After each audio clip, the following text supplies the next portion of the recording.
Hello and welcome to the Good Old Days, our program focusing on the history of Raynham. I'm Pat Riley and our host is retired Selectman Don McKinnon. This is the show where we talk about the history of Raynham. And for the old-timers and for the new and Gil Falls between. We talk about current events because today's news is tomorrow's history. That's right. We have two of our favorite These people are here. the good old The days. voice of Raynham, Don McKinnon, and the the voice voice- of the New England Patriots, Gil Santos. Thank you, Pat. Thanks for Thank you. joining us, Gil. Thank you, Pat. Thank There you, are a lot Don. of Coming in, people Gil. that don't realize Gil is a Raynham resident, which we're very proud Yeah. to brag about. I think Yeah, most of well, them Don, know it now. Don said I'm still one of the newcomers. Well, you're we a moved wee now, though. We moved to Raynham, 4th of July, 1971. So I've been here 46 years. 45 years, I mean. I met you in Joe Betancourt, who is the legendary Joe Betancourt, who does all things volunteer in the town. And you ended up on a committee with Joe. Was it building? We or were on the Raynham, was it the Growth school committee? building committee? Yeah. Or we were investigating and doing in the early research as to whether or not we needed a school, and did Raynham want to have its own high school Really? and separate from Bridgewater. Right, And this was right. back in the early 70s. That's right. It was the Raynham School Building something committee, but we were on that committee. And You were on there for quite a few years. Yeah.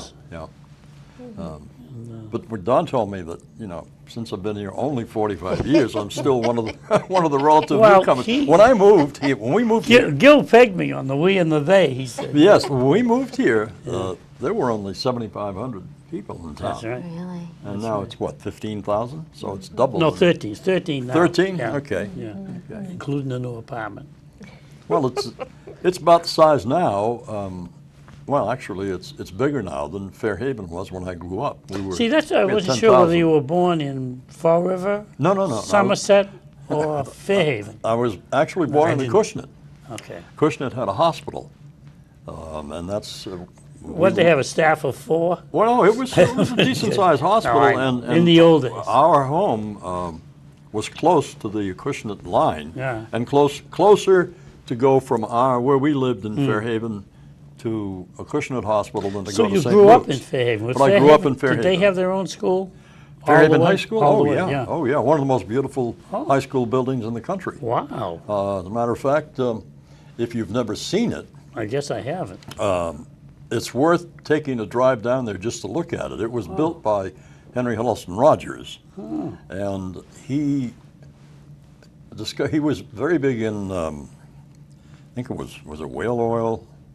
But what happened with Henry Huddleston Rogers, he discovered oil. He found oil and in Pennsylvania and founded one of today's major oil companies. Came back to Fairhaven. He was from Fairhaven? He was actually from England, Oh, okay. but moved to Fairhaven as a child. Okay. And built the high school for the town. Wow. And it's a beautiful building. When Still we were there? in school, It's still- it's gorgeous. People call it the castle on the hill. Still Fairhaven High School? Oh, sure. And it's Talk about it low was profile. a beautiful place. It is a beautiful building. Matter of fact, it was dedicated by Mark Twain. Mark Twain was very friendly with Henry Huddleston Rogers. Wow. And he did the dedication of the school in 1906. Oh, my goodness. Fairhaven High School opened Wow. up, that Wow. particular building. Yeah. And my graduating class from high school was the 50th from that building and the 100th in the history of the town of Fairhaven High, but 50th from that particular building. Well, that's a great And story. it's a beautiful building. You're going to write a book. Gil has to write a book. Pat, put that down. When we were in school, Yeah. I don't know if it was Saturday Evening Post or Look Magazine, one of them, ran a story on the 10 most beautiful high school buildings in America, and FHS was one of them. Really? Oh, you've got to see it, though. That's one of the best kept secrets. It's a history we didn't even know That's we were right. going to And get and today. Pat and I are both historians. Well, you're a historian, too. Yeah, I Pat love and history. Well, because I remember I was talking to you probably 40 years ago in Joe Pettencourt's house, and you were in the National Guard, and part of your duty was to do the research and Yes. study historical paper. When I first You joined, hear this one, Pat? when I first joined, I joined in August of '61, and when I first joined, they had me doing research. You were on probably in the battalion second grade at the time. until, yeah, until I was to go for my 6-month training. Yeah. Well, before all that happened, the Russians put up the Berlin Wall. President Kennedy activated 50,000 troops, including the 1st to 11th Howitzer Battalion from New Bedford, and that was the unit I was in. But what I did find out before we got activated and went down to Fort Bragg was that the 1st to 11th going So way you back. were activated, though. Oh, yeah, we were activated for the Berlin crisis, spent a year at Fort Bragg. Oh, wow. But the unit itself traced its history from the papers that I was looking at and following back to 1636, when they were formed as Miles Standish That's the Taunton unit Rifles. you were in. You were tracing back the unit you were The in. unit that I was in. Oh, wow. So it traced back to 1636. Wow. And was Miles Standish's Taunton Rifles, formed to protect the colonists Wow. from the Indians, and eventually became, Yeah. different types of units, but Activated eventually became and the they artillery came, unit. yeah. Now they're a military police. But that unit, Now, was it out of Taunton or New the- Bedford, Fall River? It's out of New Bedford. New Bedford. And I think Taunton's part of it, Yeah. and Fall River as well. It's military police now. But that, Yes, that's, unit- right. That's where they are now, opposite Taunton High School. Right? yes, well, that unit was spawned, Wow. or spawned, Yeah. units that fought in every war in American history, with the exception of Korea. So that particular unit But goes the King back to Philip War, they were in on 1636. that. Everything, you name it, Spanish-American, Civil War, World War I, World War II, Vietnam, and What the happened to Arab. them on Korea, veteran? What happened to us? Chopped liver? No, well, they figured you guys could handle it. They didn't need the guys from New Bedford for that one. Well, Gil, they're still negotiating. It's not that I'm in a hurry to solve it, but it's been 60 years, and they still meet. Oh, goodness. 38th parallel. Yes. So you did that research, though. Was that part? Now, have you got a copy of that? Oh, God, Because no. Pat wants that. She's on the historical No, I society. don't. No, I don't. That's often the way. I have no idea where those papers are. I did anymore. research on the Leonard family and lost. I gave it to a professor, and he gave me a. Oh, here in Raynham? Yeah, I did it on the Leonard. and the King Phillips for Suffolk when I was going for my master's, and I gave it to the professor. And that days you just didn't think of the next day, so I didn't get it back. You know what? One thing that I found fascinating about Raynham came up a couple of years ago when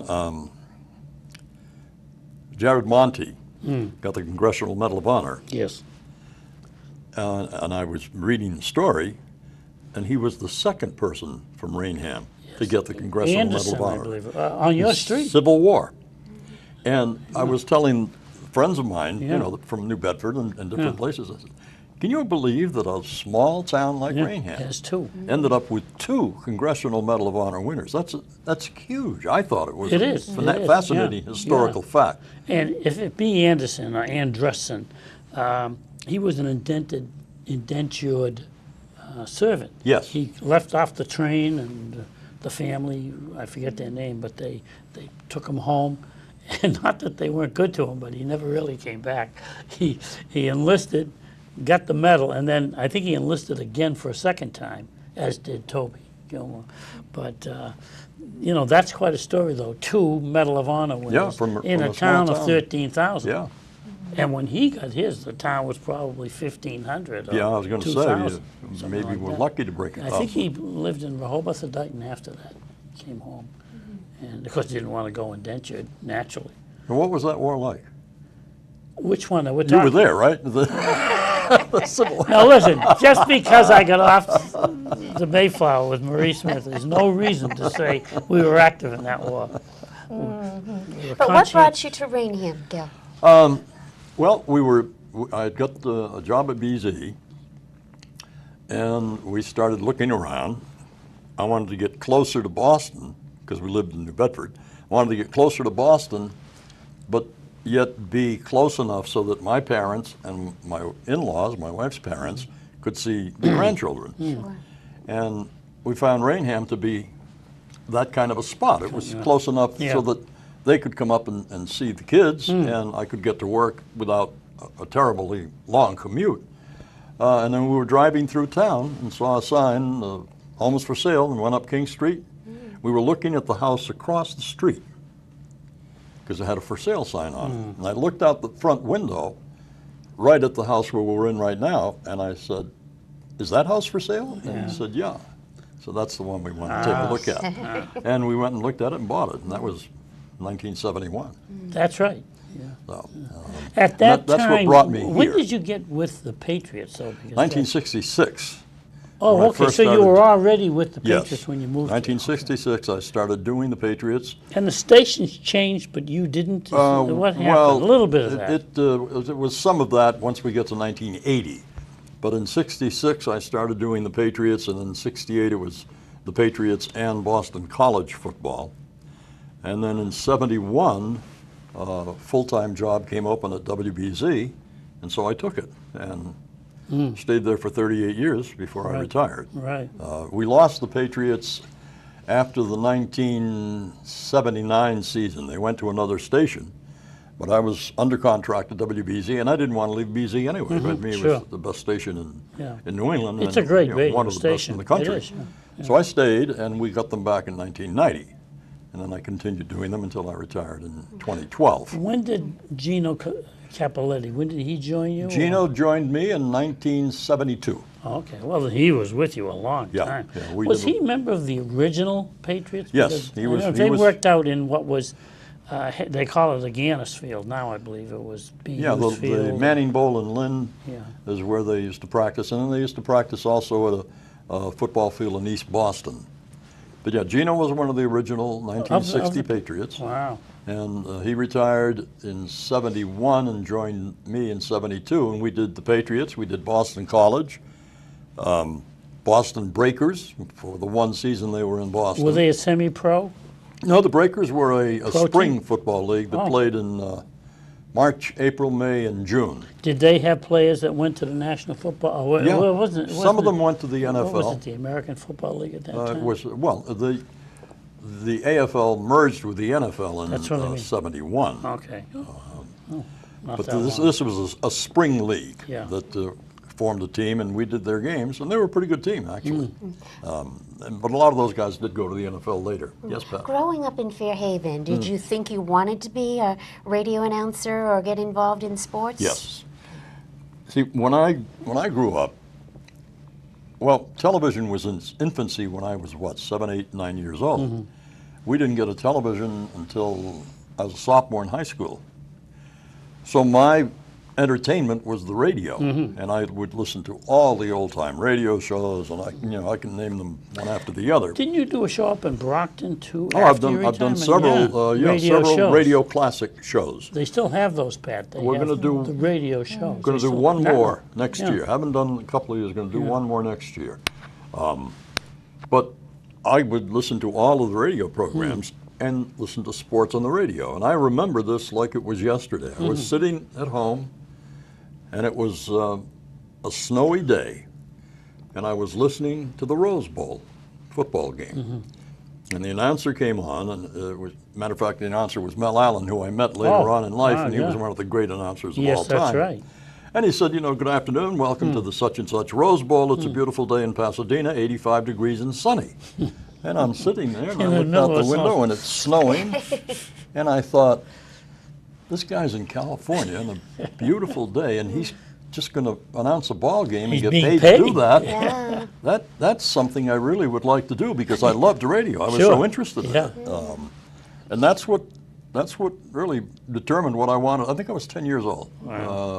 What I decided Well, here's to do. here's a $64 question for Raynhamites and other people that don't know you. I've had people say, "How does he talk?"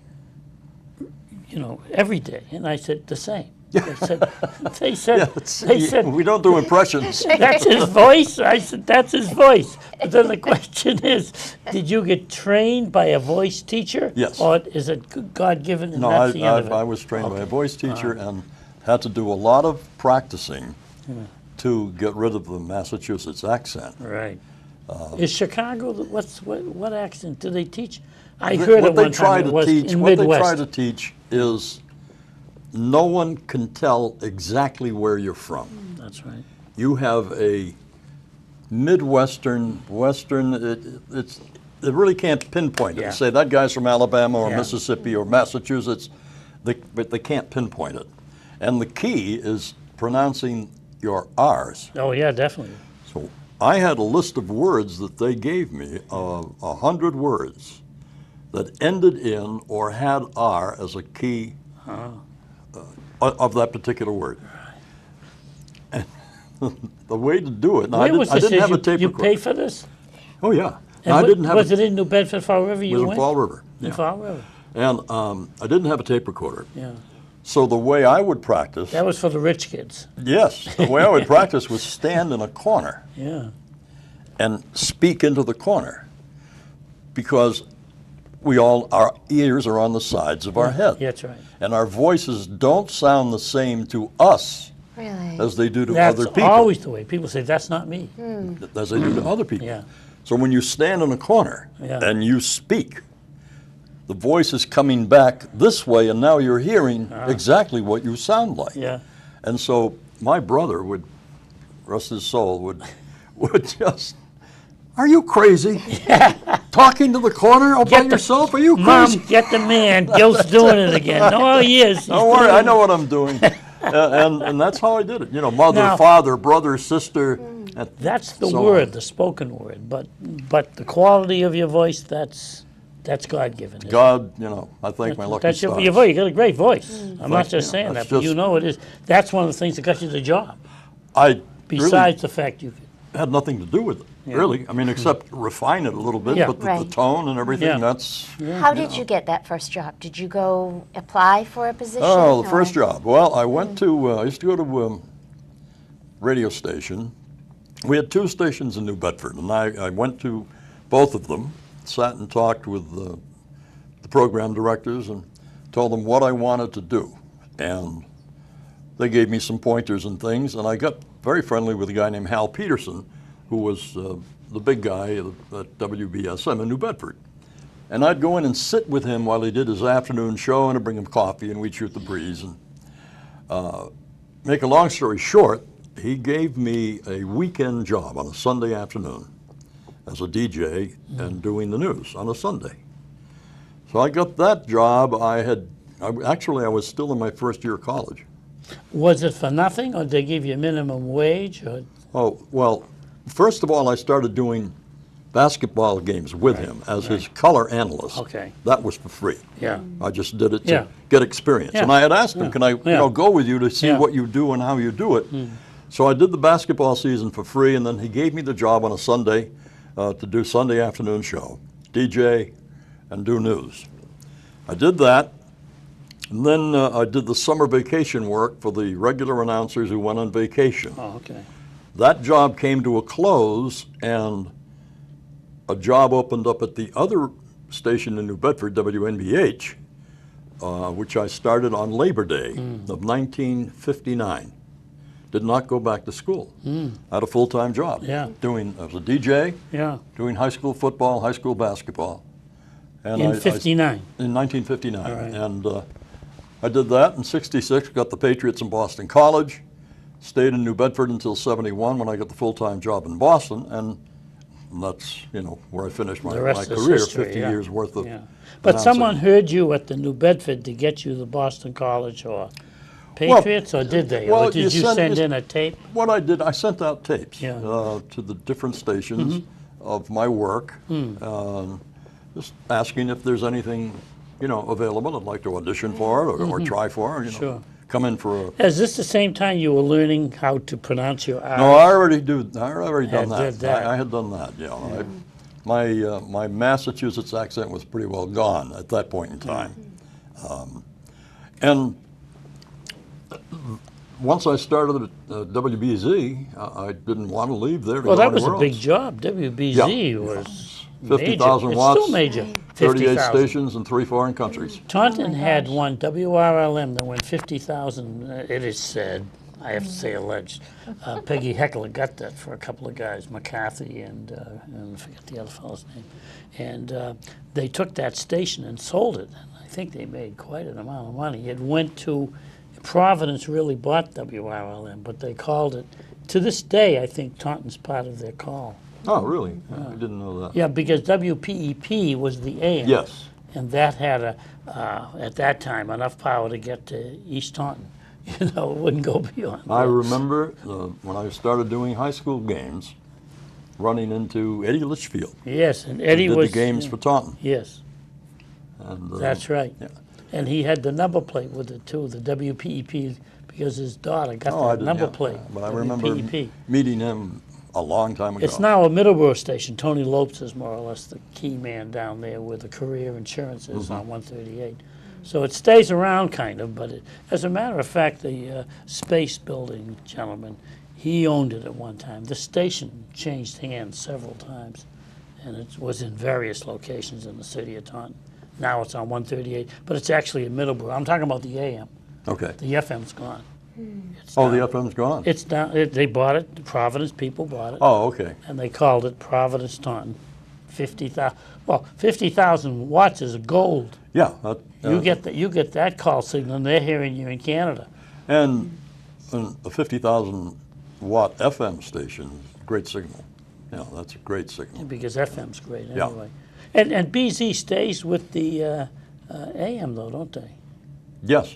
Yeah. And Well, still, BZ I can hear them as has an clear as a FM. bell here. BZ has an Okay. FM, which is a sports Okay. sports hub. On my radio, I hear them on AM, and they're clear as a bell. Oh, yeah, yeah.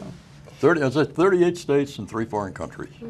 But you had a great career with the Patriots. Loved it. Loved What every are some second. of the highlights that stand out in your Oh, mind? wow. Of course, you have a number of those rings, right? Yeah, Super Bowl. The first Super Bowl is the one that really stands out the most. And the story on that is the Patriots played the Oakland Raiders in a playoff game that year. Snow game at Foxborough. And I remember listening to the forecast, and they were saying snow possible for this. It was a Saturday night game. And the forecast on BZ was the snow will start around 4 o'clock. Well, the game was going to kick off at 8. Yeah. And my thing was to get to the stadium Get 4 there hours before kickoff, always. Yeah. So 4 o'clock, I pull into the parking lot, I stop the car, I look out the window, and it's starting to snow. Yeah. And I told Elliot Abrams, who was our weather guy from AccuWeather, I said, "You called it right on the nose." And he said, "I'm not surprised." You know. Yeah, But yeah, anyway, yeah. it snowed. Yeah. And the Patriots won that game. That's the game where Tom Brady scored a touchdown and tried to spike the ball and fell down. And anyway, that was the pass that was ruled an incomplete pass, and the Raiders were saying it was a fumble. Yeah. It was that game. Yeah. The and I arm was being going interviewed. forward, but Yeah, his arm was Yeah. going forward, Yeah. and that is a forward Yeah, pass. forward pass. Whether and I was being interviewed by a station on the West Coast after that game, and the host asked me if that was the best game I'd ever broadcast, and I said yes, all things considered. It was snowing, Yeah. which makes it what year is that again? 2001. 2001. Wow. Yeah, Yeah, 2001. that's the one. So the whole thing was like a snow globe. It's Yeah, snowing and the yeah. crowd is cheering and everything, Yeah. and then they win the game, and it's a very exciting game. And he said, "Was that the best game, the most exciting game you've ever done?" And I said, "Yes, it was." And then he asked me, "Do you think you could top that?" Yeah. And I remember my answer to this day. I said, "Only if we win the Super Bowl on the last play of the game." We beat the Rams on the last play of the game Yeah. and win the first Super Bowl, Yeah. Patriots in 2001. Yeah. And so There it was. That was a we better topped game. it. Yeah. Yeah. It's got to be. Did Capoletti leave before you? Or Yes, Gino retired a year before I did, and did the Zola- games what's with the Scott name of- Zolak Zolak for came that in. my final season. Was he all right? Oh yeah, Seems he's a good guy. He's Yeah. fine. Yeah. Good guy. He's Very come a long way for very. other- He's very hyper. Always on the move. I know, Always yeah. always moving. Always. Yeah. And I used to tell him, "Calm down. He's relax, Scott. We'll be fine. Calm down." Yeah. Yeah. He's still there. Oh yeah. Yeah. He's still doing the games. You still follow the games. Oh, religiously, absolutely. Got to watch everyone, and it's great to be able to sit back and just watch the game, and Yeah. not have to come home. Yeah. Right. whether it's from Raynham, Yeah. from Foxborough, or from Los Angeles. Yeah. But I felt privileged to broadcast the games. To me, it wasn't a job. It was an honor. It was a privilege. And I read an article, oh God, a couple of years ago, where the author of the article was just talking about life in general, and the question that he asked and that he posed to everyone reading the article was, can you sum up your life in 6 words? Oh. And I read that and I thought, that's easy. Yeah.